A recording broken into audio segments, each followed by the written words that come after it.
Welcome back to Grim Advice with Gretta Myers. You've entered the grimoire. Let's turn the page together. Alright, this one is short and, yeah, it looks suspiciously like the pack of ragamuffins. A little bit. It's called Mr. Korbes. We're going to pronounce it like that. It's Korbes. So we're going to Mr. Korbes. Alright. So without further ado and all that, Mr. Korbes. There were once a rooster and a hen who wanted to take a journey together. So the rooster built a beautiful carriage which had 4 red wheels and harnessed 4 mice to it. The hen seated herself in it with the rooster, and they drove away together. Not long afterwards they met a cat who said, "Where are you going?" The rooster replied, "We are going to the house of Mr. Korbes." "Take me with you," said the cat. The rooster answered, "Most willingly. Get up behind, lest you fall off in front. Take great care not to dirty my little red wheels, and you little wheels roll on, and you little mice pipe out, as we go forth on our way to the house of Mr. Korbes." After this came a millstone, then an egg, then a duck, then a pin, and at last a needle, who all seated themselves in the carriage and drove with them. When, however, they reached the house of Mr. Korbes was not there. The mice drew the carriage into the barn, and the hen flew with the rooster upon a perch.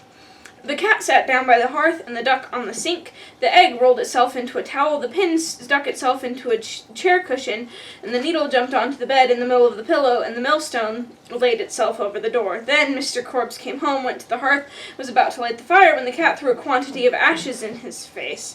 He ran into the kitchen in a great hurry to wash it off, and the duck splashed some water in his face.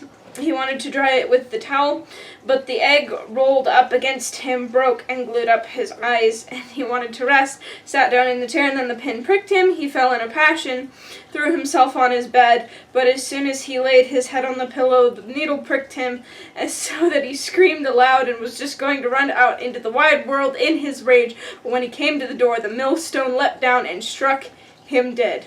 Mr. Korbes must have been a very wicked man. Okay,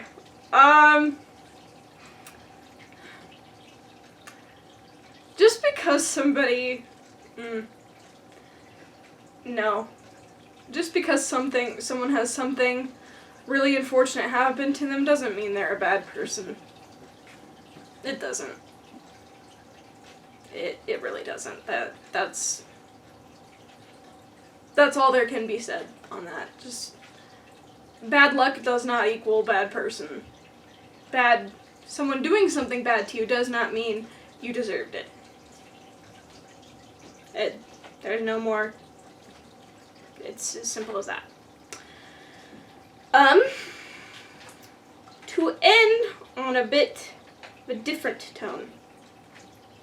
One, this sounds exactly like the pack of ragamuffins, except, like, they didn't do this on purpose. It just kind of happen one way after another, and sometimes life is like that. Like this year is like that, where it's just all, yeah, it's just kind of all trash, and everyone's like, what the heck? Why is this going on? And it's, yeah, it's just crazy. And then so, the tone I wanted to end, as I'm reading this, I'm like, oh my gosh, this sounds like a surprise party gone wrong. Horribly wrong. Because there are some people that really don't like surprises. Like, everyone's like, oh, I don't like surprises. And then there are people who, like, actually like surprises. And then there are people who are like, if you surprise me, it's bad. I am in the middle of those groups, but, like, I tend to be more on this side. Like, I get someone, yeah, especially if they're, like, hinting that there's a surprise, and I'm like, what? What is it? What's going on? So, yeah, just be careful who you surprise, and, like, build up is everything in some situations, because in some situations you'll be like, we need to talk, you know, the classic. And, like, some people appreciate the forewarning, like, it gives them time to prepare a little bit. Some people, if you forewarn them, it makes it way, way worse, because then they'll ruminate and they're like, what did I do? This is it. Everything's gonna, like, I'm gonna die just right here. So, know the person and how to treat them with news or good things or bad things or whatever. Yeah, so. Alright, so thank you for joining us for another Happily Ever After, or not so happily ever after. That's up for you to decide, and whatever you decide is valid. Either way, this is the end for the episode, so tune in later and we can learn more and turn a new page together.